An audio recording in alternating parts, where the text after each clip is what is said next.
Thanks for joining us for tonight's Impact Circle. Before we begin, I want to acknowledge the Shawnee and Meow Meow land that I'm broadcasting from tonight. So Impact Circles are a conversation program that are hosted by the Cincinnati Art Museum. My name is Andrew Palomera. I'm on staff at the Art Museum. So tonight we will have a panel discussion around the topic of political process, and that will be followed by a question that we'll pose at the very end that you can take to groups of your choosing to discuss on your own. This program was inspired by an artwork called Question Bridge by the artist Hank Willis Thomas. If you want to see a shortened version of it, you can go to questionbridge.com, or if you want to see the full version, you can catch it in the Cincinnati area at the Hank Willis Thomas All Things Being Equal exhibition here at the Cincinnati Art Museum. So tonight, as I said, our topic is the political process. We have two panelists along with a moderator, Eileen Cooper Reed, who I will introduce in a moment. And then after the conversation is over, we will pose one question that you can take with you to form your own impact circle. We'll provide some instructions on exactly how to do that at the end, but there is an active component that you will get to take with you after this evening is over. We also have ASL interpretation by Jessica Mingus, as well as closed captioning, and you can find the instructions for closed captioning in the Q&A panel on the right side of your screen. As I just mentioned, there is a Q&A panel on the right side of your screen. So if you have any questions or comments that you want to ask us as we go, feel free to type them in, and we should have time for Q&A at the very end of tonight's program.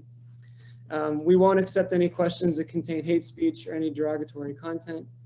So please keep these questions civil.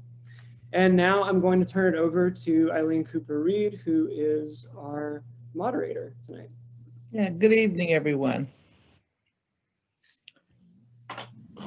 So I'm really glad to be back this evening. This is the second one I've moderated, and I've enjoyed every single minute of the occasions, and so I'm really excited about tonight. Once again, I'm lucky enough to know the two folks that I happen to be in discussion with, so that's always fun for me. I have seen the exhibit at the Art Museum, so for anybody who hasn't, please go and see it. I'm plugging it because it really is quite a wonderful exhibit itself, and it's also has woven its way nicely through these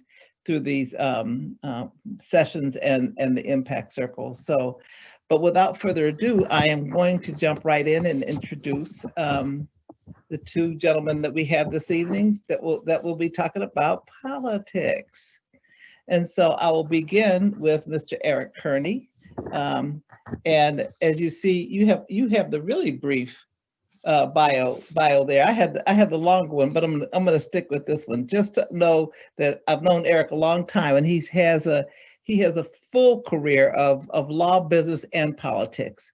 Eric was a state senator. He served as the Ohio Senate Minority Leader when he was at the state. He's also head of Kearney and Kearney Licensed Practicing Attorneys. He's the managing partner. As importantly, he is also the president and CEO of the Greater Cincinnati Northern Kentucky African American Chamber of Commerce.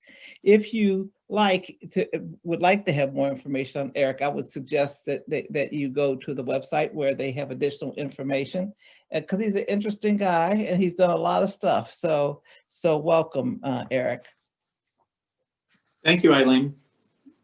And next we have Mike Moroski, and Mike, what I say, followed me. I hate to say it that way, Mike, but in any instance, I was a former member of the Cincinnati Board of Education, and Mike is a current member of the Cincinnati Public Schools Board of Education.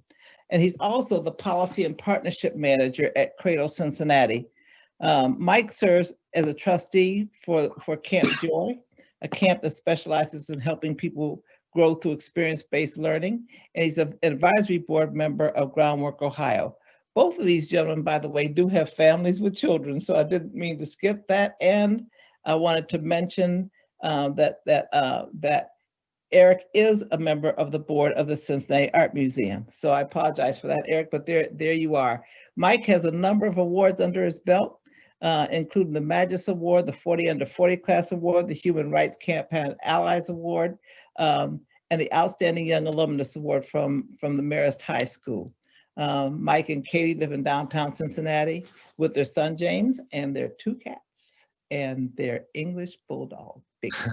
So welcome to both you gentlemen. Thanks, Eileen. Yeah, and if you don't mind, I'll jump right in with the first question. So this is kind of the basics, guys. These are kind of the basics. How would you define the term political? Let's start with you, Eric, since you've been doing this a little while longer. Okay, well, I was going to defer to Mike, but You're welcome to. Yeah, I'll defer to Mike. Oh, Mike, man. Mike, why don't you start, and then he can round it out since he has had. All right, that works. I don't know if that's good or bad because I didn't really want to follow Eric so much. He's long been one of my sort of political heroes from afar, well before we ever knew each other in person. So it's good to be here with everybody. Thanks for having me. How I would define political, it's a good question because I feel like it's a word that's thrown around with a negative connotation. We sort of grow up being told we don't talk about religion and politics, right? You don't talk about politics. But the root word of political is polis, which of course is people. And political to me is simply an adjective that means about people. And political decisions are decisions that affect people. And I find it ironic and also intentional that we try to encourage young folks, don't talk about politics. We should talk about it all the time. And when we don't, we end up in a situation like we're in today where everyone's mad at each other. And when people do talk about politics, everyone shuts down and screams. And so in summary, and to keep it brief, I just think simply the word political means anything that deals with people's lives, and political decisions are those that impact real people's lives. And as such, I think they should be talked about. Thanks, Mike. Okay, Eric, your shot. So I think Mike's answer is actually a spectacular one. And I guess the way that I would approach it is maybe just saying a form of advocacy. So politics is a form of advocacy inside a certain structure. So there might be family politics, right, that you might have with your children. So for instance, with my son, if he wants to buy something, he will not ask me, he will go to his mother. He knows the politics of that particular situation. If he wants to, let's say, get something to eat, he'll probably ask me as opposed to his mother. So those are politics. And then of course you think of politics in a much larger scale, like with national presidential elections or state house or school board or whatever that might be. But politics, as Mike mentioned, can occur in any dynamic where there are people. Yeah. So everybody's a politician of some sort, is what you're saying. Yes. Yes. So, but you all were or are both elected politicians, right? How did you get there? How did you make that decision to do that brand of politics?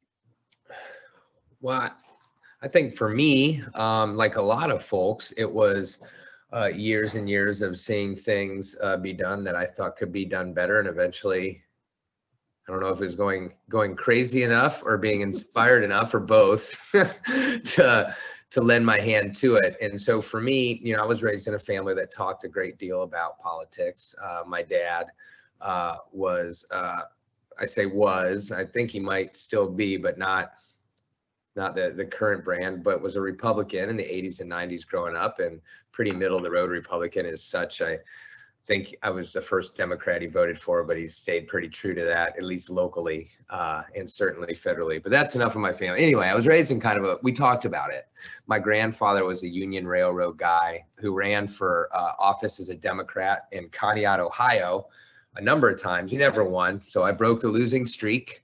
So it was something that I was always interested in. And when I graduated from college in 2001 and started teaching, I also was rehabbing buildings in Over the Rhine for affordable housing. I ended up on the drop-in center board. I ended up opening a nonprofit coffee shop. as Over the Rhine started changing, I started my involvement down there right when the riots were happening, and just kind of got sucked into this community of Cincinnati. I'm from Atlanta.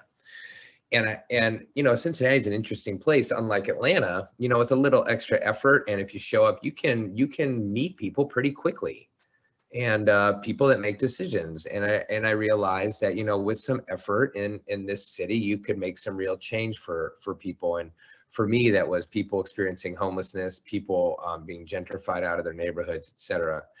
I ultimately decided to run for the school board. My bias is education. I was a teacher for 10 years, an assistant principal, and I ran an agency for children experiencing homelessness for 3 years until I went to Cradle Cincinnati. And I felt that I actually sat down with a woman named Eileen Cooper Reed, who was, I think, the first person I sat down with in my year-long talking journey to see what people thought, if I'd be good at it or what I should know. And ultimately decided, there's no panacea, as Eric knows, in politics. But for me, if I would like to be in a position to make decisions that have massive ripple effects. And pre-K through 12 education, to me, has that ability. And it's also just, something I knew more about and thought I could affect change. So that's how I ended up there. And then, my day job, I do politics for a living too, working with state representatives. And I find that very enjoyable because, healthcare and education are two things I find to be really important. So that's how I got there. Thanks. Eric? Well, I got involved a little bit differently. So growing up, politics and civil responsibility were big things. So the expectation was that you were to give back to the community in some fashion, and public service or running for office was one of those things that could potentially be there. My uncle was probably a big influence on me because he was a lobbyist for Procter & Gamble.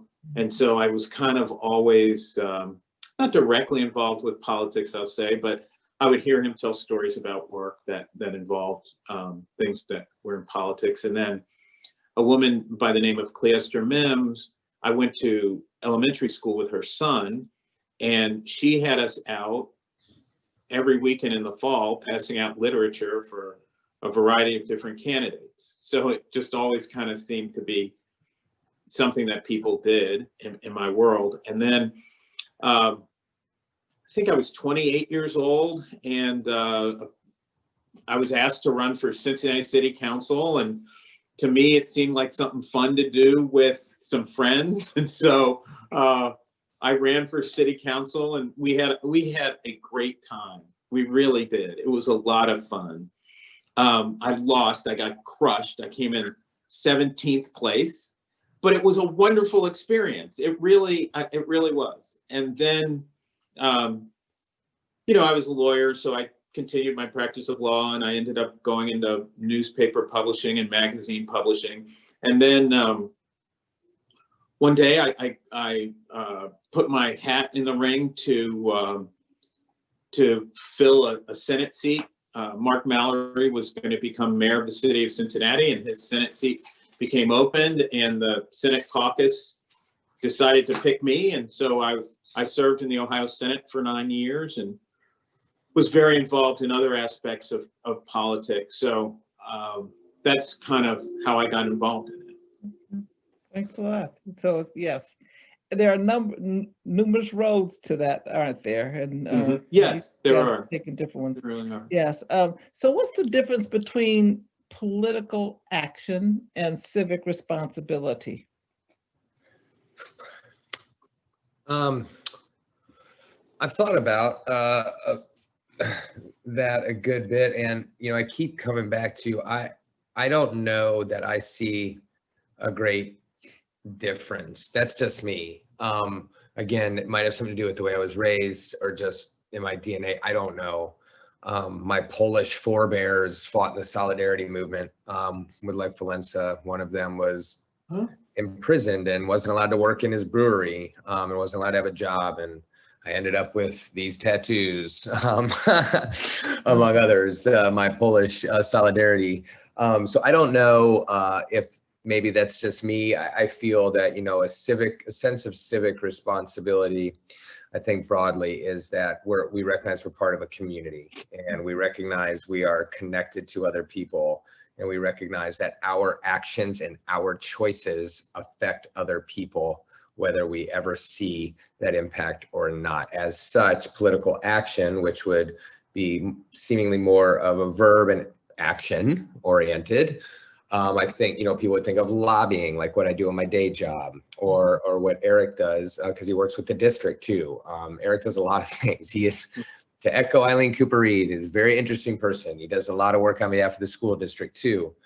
And I think people might think political action more in that sense. But for me, I do also think of it in that microcosmic way of your choices every day. The most political thing you can do is how you spend your money. The most political thing you can do is where you choose to shop, more so than how you vote every 4 years in a presidential year, in many respects. And I can unpack that later on, but I do believe that. And so for me, civic responsibility and political action are pretty intertwined. You know, if I were to be less philosophical about it, I suppose the political action is working more with elected officials to get broader, sort of overarching things accomplished, and civic responsibility is more day to day, but I do see them as two sides of the same coin. Well, in terms of how you define political, that would make sense. If you define it as broadly as you originally defined it, then every relationship is political in some fashion, and so there wouldn't be much of a difference between the two. What about you, Eric? What do you think? Well, I see the civic part of it as being the engagement that everybody who's a member of society owes to the general public, right? So we're all reliant upon each other on some level. And so your civic engagement is just actions that you might take that are good for the whole human being. I mean, things such as simple as stopping at red lights and obeying traffic signs, things like that, as well as, you know, registering to vote, and all those sorts of things that make our government and our civic engagement and how we interact with each other and contributing to the community. I would view that as the civic part of it. And then the political part of it, to me, politics, you have a point of view, or you have a desire or something, a goal that you're trying to achieve. It might be, you know, getting a tree removed, or it might be getting a street name changed, or it might be changing tax policy, whatever that might be for you. That to me seems to be the political part of it. Now, I'm not a philosopher. I didn't come up with these great definitions, but in reading the questions before we got together today, that's what struck me, that the civic part is for like the common good, and the political part is expressing a point of view that is maybe good for you personally. Or it may be that it's your point of view about how the common good is achieved. Yeah, that could be too. That could be as well. So that because you can obviously get there in a number of ways, right? So but I do think that probably when you talk about political, not in the broadest political sense like Mike did, then you are talking a little bit more about some amount of adversary, a little bit of advocacy, at least, if not adversarial relationship. So anything you wanted to add to that, Mike, or respond? You're muted. I can't believe after 7 months of doing this, I still forget to unmute myself. I don't have anything to add to that. Yeah. So well, let's go on. So what are the most urgent ways that people, I think you kind of referred to it, I'm going to start with you again, Mike, for that reason. What are the most urgent ways that people can fulfill their civic duty?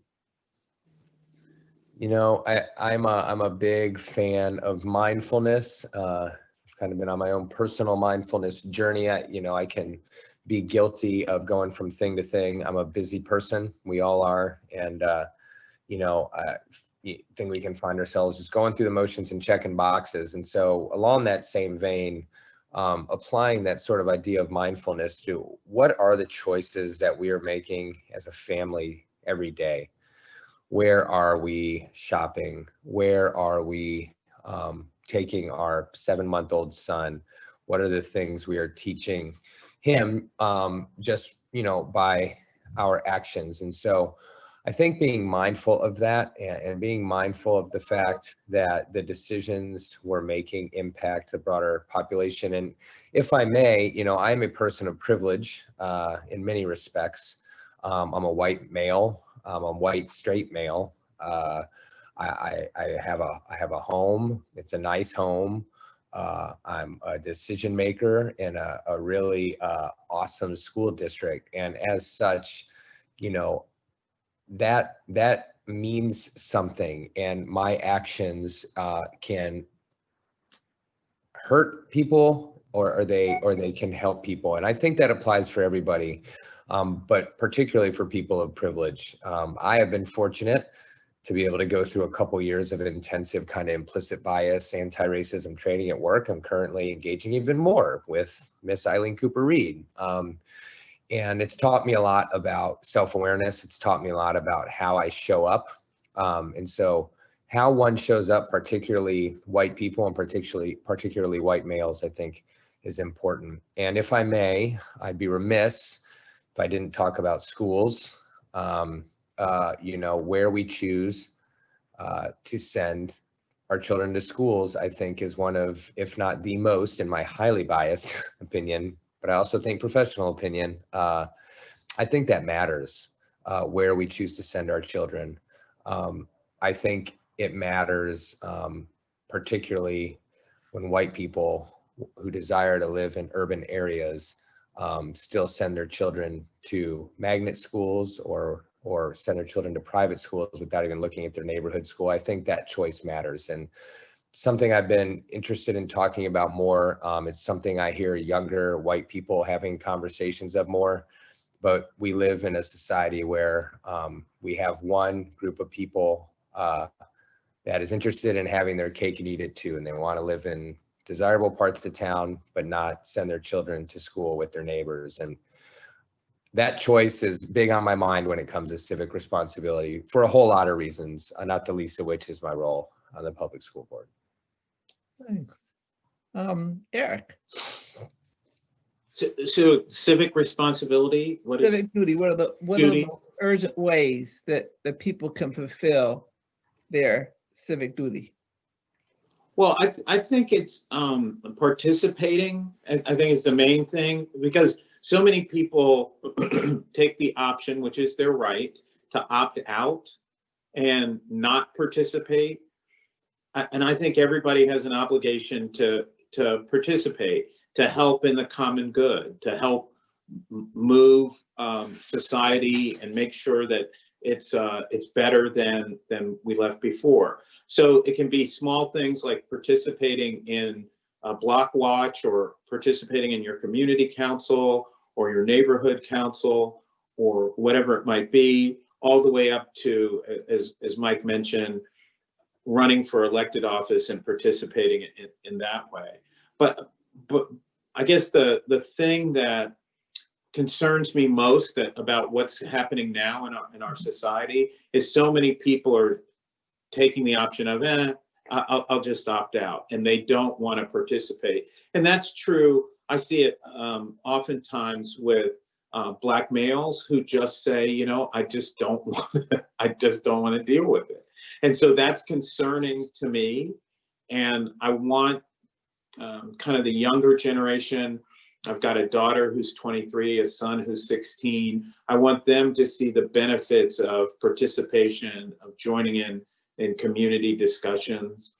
I don't want to paint a negative picture, because there's some wonderful things that are going on. I know a gentleman by the name of William Thomas invited me to some community discussions that were in over the Rhine, and then he had something, I think it was earlier this week, at 5 Points, And so there are people who are trying to build community and try and build civic engagement and accept that responsibility. But I think that we all owe a duty to each other and to ourselves to participate. And so that would be my main point, participation. Yeah. So let's talk about participation for a minute, because voting is the obvious way to participate, right? But we only do that periodically, and that's when you're making a major shift, I would say. What are the ways that we're overlooking? And you kind of alluded to some of them, I think, Mike. But what are the other ways that Sure. The aspects of the political process that we might be overlooking? There's almost a countless, endless amount of ways in Cincinnati specifically. I'll stick there where people can get involved. I mean, whether it's a neighborhood community council level, whether it's your child's local school decision-making committee or LSDMC, whether it's the instructional leadership team at your Cincinnati Public School or ILT, a neighborhood business association, a neighborhood community development corporation. There is so much happening in Cincinnati in virtually every neighborhood, and in neighborhoods where it's not happening or it's going more slowly, there's certainly a need for, maybe even more of a need for folks to be civically engaged, to have their voices heard down at City Hall. And so, in addition to the larger sort of things I was talking about before, how you spend your money, where are you sending children to school, making those kinds of decisions, where do you choose to live? There are just numerous ways. Get involved in your neighborhood, get involved in your block. I remember saying, to some Bernie Sanders folks, I was a delegate for Bernie Sanders last time, and people got upset when I put my voice behind Hillary Clinton for president. And what I told them, and I've used this phrase a number of times, is what you need to understand is the revolution doesn't happen every 4 years. It happens every single day. And there are a number of ways to get involved. You turn around, you throw a stone in this town, you're going to find a way to be civically engaged. And one last thing I'll plug is the All in Cincinnati group, which again, Eileen Cooper Reed, who had a abhorrently short bio, which I should have given your intro. Eric and I could have given your intro. Yeah, it would have been much better. Okay. Yeah, she's going to get mad at us. But the All in Cincinnati initiative, looking at racial equity in Cincinnati, there's some real conversations going on about that that are significant. So. Right. I'll mention my name one more time. Go ahead, Eric. So one great thing that I think of in terms of participation, I used to serve on the board of the Center for Independent Living Options, and there are people who are differently abled and have the phrase is physically handicapped, but I know we're not supposed to use that, but I want to make sure that people understand what I'm saying. And they were advocating for curb cuts in downtown sidewalks. And the way that they went about it, and the intensity of their arguments, and they didn't quite know how to do it, but they were out there, doing it, and it was something that was internally, obviously, very important to their quality of life, and they thought it would make the city a lot better. And now people, of course, take it for granted.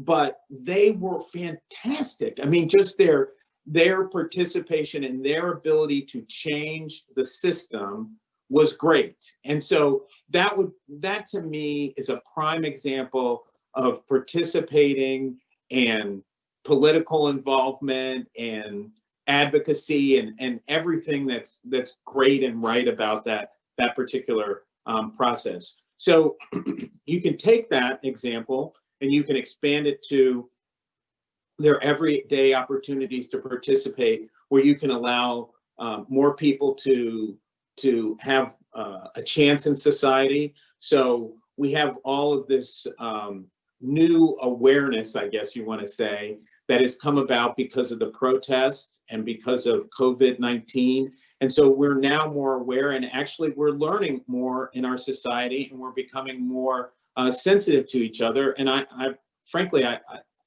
really think if there's a silver lining in this, that is the silver lining, that we're able to talk to each other about issues that we probably would not have addressed had it not been for the pandemic and for George Floyd's unfortunate murder and death. So I think that there are ways for us to participate and be more inclusive, and they're just out there everywhere. And so we should take advantage of it. We should really be active about it. So the interesting thing that you did use about the differently abled lobbyists, if you would, for the curb cuts is that though they were the target population for curb cuts, it helped everybody. It helped, right. It helped everybody. It helped women with strollers and fathers with strollers. It helped people and other kinds of wheeled instruments. So it helped everybody, which shows you one thing, that if you really focus on those people who need it, who needed that, they got it. It helped everybody, and that's one of the things we talk about when we talk about practicing equity and making it level playing field and targeting the population. Because if you target the population that's at the most marginalized, you're going to lift. Everybody's going to end up benefiting as a result of it. Did you have something you wanted to add, Mike? No? I'm just adamantly agreeing with what you just said. And so it's interesting because I agree with you that Cincinnati has lots and lots and lots and lots and lots of ways of for people to participate. And yet people don't participate in the ways. I remember I was on the school board. I was happy to see people come and register whatever it was important to them, to say that at school board meeting. Now, probably they could have gotten their wishes met by just talking to the superintendent, because most often that's the only person who can do something about what you're talking about and knows the day-to-day stuff. But when it was something really important and a policy issue, I was looking for the broadest representation, not that I agreed with, but the broadest representation of citizens to come and give their particular views. They just had a 6-hour meeting, so ask Mike about that. That was participation. Glad I wasn't. I'm sure they did. I'm sure they did because it's literally true. 3,000 people. You aren't going back to school, are you? Are you guys going back to school? No. Nope, not as of 3 hours ago. That's what I thought. I was surprised you were here after I thought about that. But right now is a time when people are active, and it's a good thing. I know it's hard and I know it's long, but the bottom line is that people need to feel like their voices are heard. Yeah.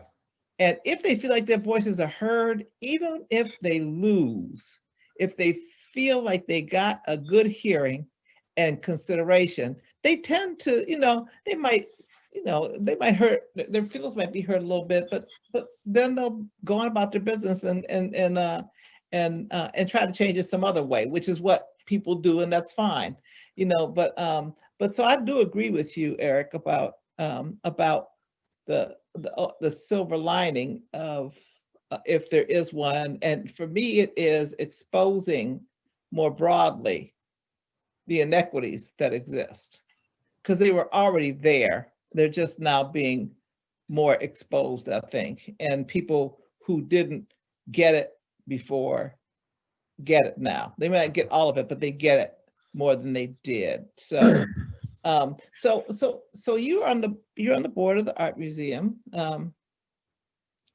I'll ask him this one first, Mike. How should museums approach politics now, knowing that politics and culture and art are all intertwined?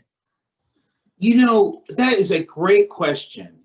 And I think art museums, art institutions need to be aggressive and forward-thinking and open to discussion. I think what we're doing here today is a prime example of it. but I'm so excited that, you know, the art museum had Hank Willis Thomas exhibit. The timing of it could not have been better. So they're geniuses for doing that. But I mean, like, art is supposed to challenge you. It's supposed to make you think a different way or expose you to different thoughts and ideas. And so this is the perfect time for artists, for art institutions, for people who love and appreciate art to come forward, and let's have an open discussion about where we are as a country. I thought Andrew, I'm sorry, the way Andrew opened the meeting today was really great, where he's talking about Native Americans and whose soil that we stand on right now. I mean, it's just really great to challenge the way we're thinking, and to challenge ourselves and to see where we come out. And I think art and art institutions and the Cincinnati Art Museum, with particularly under the leadership of Cameron Kitchen, is really doing great things. Thank you. Mike? I would just, I would echo the kudos that Eric just gave to the art museum. And I think that's spot on what he said. I am not a visual artist. I don't know that I know enough about art in museums, except that I like it and I like going to see it. And I like stuff that makes me think. I am a musician, however. I started studying music when I was 5 or 6. I still play out in my other life. Singer-songwriter. I play at Arnold's Bar and Grill a lot in a socially distant manner outside, so it's nice and safe still. What instrument? Well, currently, what genre? I've played all kinds. So currently, it's acoustic guitar, my harmonica, and my ukulele. I grew up studying piano for 10 years, played classical, played rock, and then I played bass in punk rock bands and jazz bands and like hippie trippy bands. And now it's pretty much folk music, folk rock, stuff like that. But I try to throw in some fun stuff. I play some Prince, some interesting stuff like that on the acoustic guitar. But that's kind of my, that's my other life. And so in that regard, I love art, and I think art has long had a place of challenging the status quo and of making people think. And right now, I agree with Eric. That's the job. That is part of the job of art, making people think. And we're lucky in this town, not to beat a dead horse, but we have so many different ways to engage with art, whether it is music venues, which are hard. It's hard right now because there's not a lot of music going on, but Cincinnati Art Museum and the timely nature of the exhibit that's there now. My son and I walk every morning. We were walking around the art museum this morning, and I was kind of taking in the good vibes, getting ready for tonight. But I do think that's a responsibility that art has, is to challenge people, make them think, and to keep us on our toes. It's a long history that I'm proud to have a small part of, and proud we have so much in Cincinnati. So let me say this. I mean, we do have a lot of art in Cincinnati. In fact, I was in Washington at the Kennedy Center for the Arts, and they were doing a special program, and they were trying to get cities and big school districts to address the need for art. And so I was interested in doing Cincinnati, and the head of the, David something his name was, he's not there any longer. He said, "Are you kidding?" He said, "Cincinnati has more arts per capita than about any other city in the country." Really? Yes. You all should be able to make that happen. On the other hand, when we went back and looked, there were some schools that had no art, none. And so because we feel like we have to prove that art is important rather than it being something that is necessary to the development of the whole child. And so we don't necessarily view it as important, and therefore it gets short shrift. There are most places, or some schools do have it. Some schools have a lot of it, and others within the same school district, and some don't. And then some parents can do it themselves and some can't. So if we really want to talk about, the importance of art in community, then we need to make sure we put our resources where if we believe that, then we need to make it happen. And it's a question of equity, that children who need that development a lot because they're not getting it elsewhere still don't get it. So, and that's not just a schooling issue, that's a community issue. But I do think that that I agree with both of you in terms of art and how important it is, and how it's the embodiment of art that allows us to make change in many ways. And artists tend to be a little bit ahead of everybody. And they tend to be a little bit ahead of everybody. They kind of push us, as Eric said, and so, and if you get a chance to see the exhibit, do, because it does push you. It does push you, and it makes you look at things from different perspectives. And so I suggest that you all do that. Mike?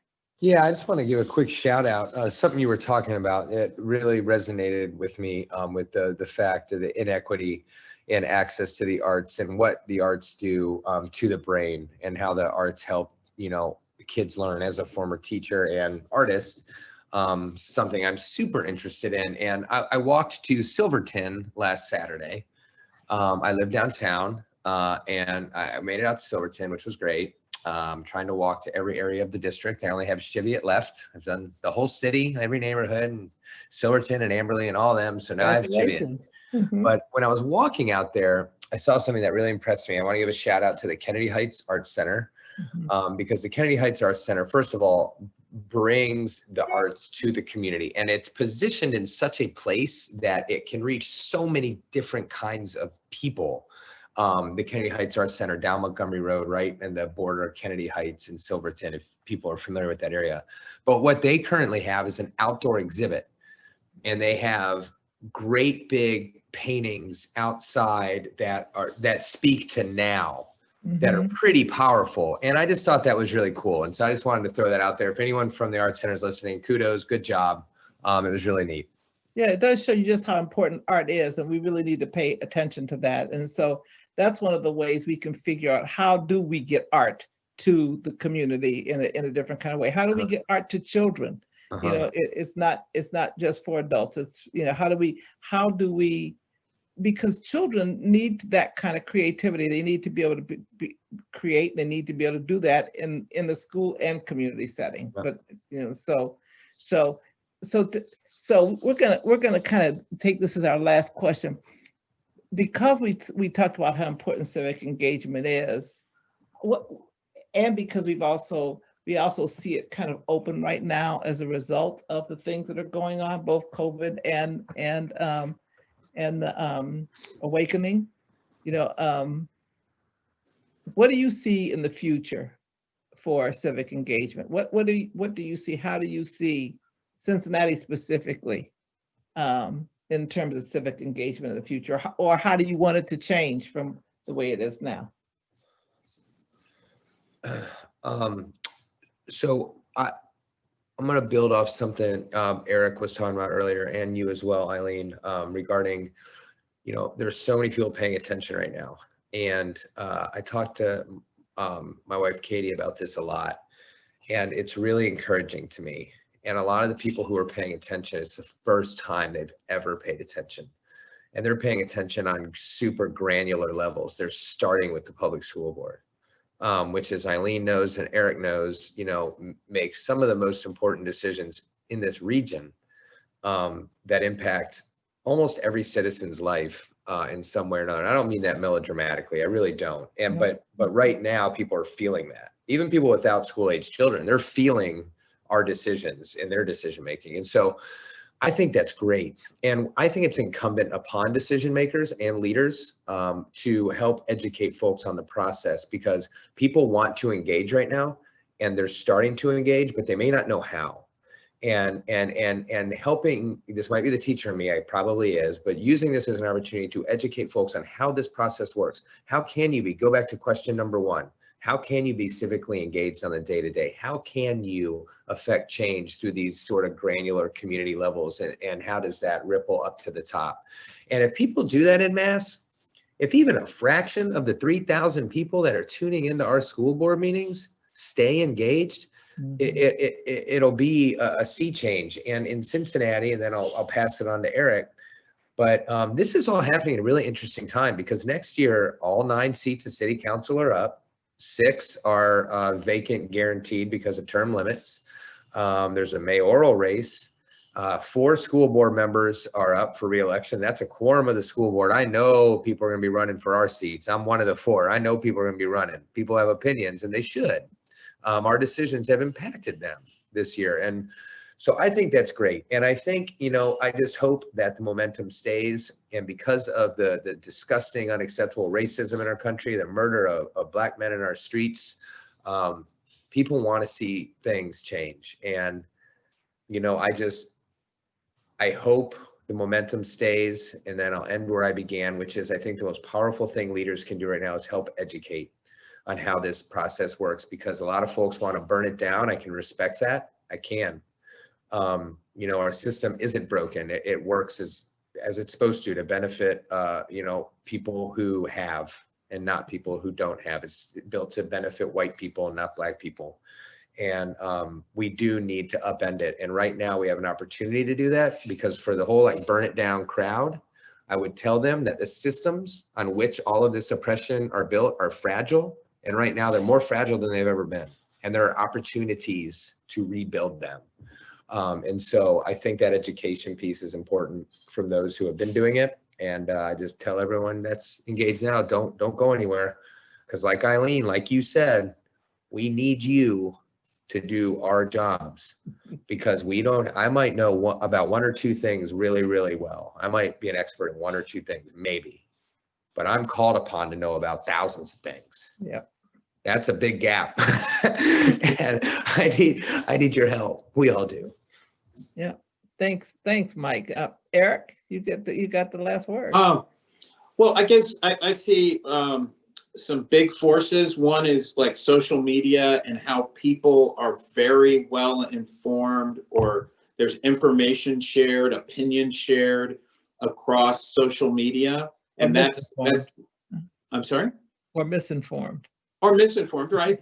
But so there's opinions, there's misinformation, information, and all of those things are out there to a greater quantity and extent than we've ever seen in history, I believe. And so there's that. And then there's kind of another layer where people are very caustic and uncaring in some of those platforms. If you ever look at some of the tweets and responses to them, or some of the responses on Facebook posts and things like that. And then on top of that, I would add, you have an event like COVID-19 where it brings everybody together. Like everyone is impacted by this pandemic, and there are ripple effects involved with it. And it's an opportunity, I believe, for us to say, hey, we're all in this together. What can we do united to improve the lives for everyone? And so my hope is that when we all work together to solve a common problem or issue, that as a world and as a community and as local people, we'll find common bonds that maybe have been tossed aside because of some of the harsh edges around social media. And so that's my hope. So I think civic involvement and engagement will increase. I think political activity will increase, but my hope is the manner in which we interact with each other and our willingness to hear opinions and thoughts and ideas that are different than our own will also increase, and we'll work together to find common solutions. So that's my hope for the future. There is I love those rose-colored glasses you have on, Eric. I do. No, I do because I will just add on to what you two gentlemen have said, just to put a pin in it. That is, I think people have been kinder to each other in response to COVID because they do feel like it. I know people who just said, I'm going to cook my way through this, and they cook and give it away. It's not that they keep it. People are just doing things kind of naturally, to help each other, and the extent to which, because it is affecting everybody. It doesn't make any difference what color you are. It doesn't make any difference really what age you are either, no matter what people say. It doesn't make a difference. It has an impact on everybody, and folks are responding to that. So yeah, but Eileen, I would just say we're really at a tough point in our country, because if you think about the George Floyd protest and people's reaction to that, and the whole white supremacy discussion that was going on during the presidential debate, or not going on, however you want to look at it. I think there's some real tensions. And so my hope is that this COVID thing will spur people to realize we should work together. A unifying force. I appreciate a unifying force. I appreciate that. Right. So we're gonna have to bring Andrew back in though. She's brushing me aside. I am. Did you see that? Did you see want to hear it. Okay, She gave me the talk. Heisman. She want to hear it. So, Eileen, I'm no, gonna you get guys have been great. It's been real fun. It's just that everybody may want to get involved. So we're going to pitch it back to Andrew so he can tell everybody else how they can be involved. This was awesome. Y'all were so great. And to build off of something that Mike said earlier, if we see politics as being of and by people, it's so imperative for us to open up conversations about it. And that's what this next part of the program is about. So we have kind of flipped the script on a panel discussion program. We've had a really lovely conversation tonight, but we want to activate you all and give you all the tools to have this conversation with any group of your choosing. It could be your neighbors, it could be your friends, it could be your coworkers, your faith community. It could be some total strangers. Obviously, let's practice some precautions with COVID-19, but let's have some conversation about this. So we're going to pose a question to you that you can take to a group of your choosing, and it's this on the screen here. What does civic engagement mean to you, and how will you make that commitment going forward? So you can take this question in the next couple of weeks and talk about it with a group that you wanted to talk about with. We'd also love to hear from you. So if you have a response that you want to share with us, if you can go to this website at the bottom, cincinnatiartmuseum.org/HWT Impact Circles. This is your hub for all of the Impact Circle information, including the next one, which I'll talk about in a minute. But there's also a submission form. If you want to send your response to us, we'd love to hear it. And it can come in any form. It could be a written piece, a photo, a video recording, an artwork. We can take any file that you want to send us. And so we will take any responses that we get, and we'll actually put it into the exhibition itself. There's a collaboration section of the show where we are putting responses from the community out into the show, because we believe it's really important to amplify those voices. So please take this question, take it to a group that you really want to dig into it with, and feel free to send us your responses. I also want to give you a couple of calls to action that relate to our topic tonight. And our panelists have touched on this, but I want to speak it a little more loudly, is voting. We have a big election coming up in almost a month. So I want to direct you to a couple of resources that you can take advantage of tonight. There's a group called For Freedoms that Hank Willis Thomas, the artist, is involved in. It's an artist-centric organization that works toward advocacy of civic engagement, and they have some really wonderful tools for voter participation. So if you text AWAKE to 33339, you will get access to a website where you can request an absentee ballot, you can check your voter registration status, and you can also get some information on voter information in your state.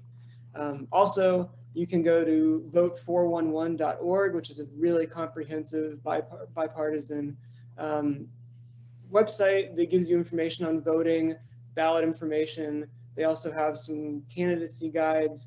It's a really comprehensive website that I highly recommend. And it's organized by state, so you can get really specific, whether you're in Cincinnati, like all of us, or if you're somewhere else in the country.